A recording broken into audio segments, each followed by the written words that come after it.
Spoliation des parcelles de l'État en ville de Goma.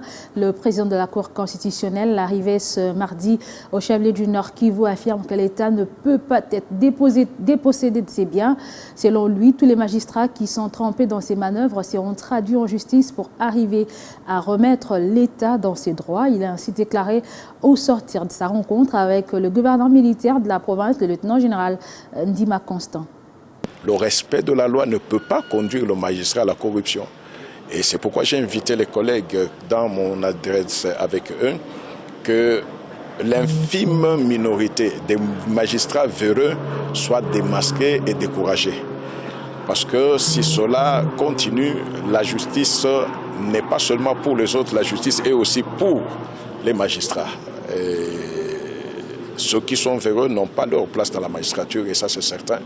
Nous nous y employerons avec rigueur et assurance. Pour la spoliation des biens de l'État, c'est un cheval de bataille que nous avons porté. Nous l'avons dit en substance, et j'ai même stigmatisé cela avec le gouverneur.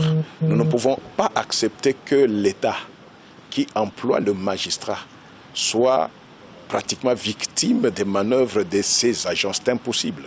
L'État ne peut pas être dépossédé de ses biens, et ça j'ai martelé de façon claire et précise.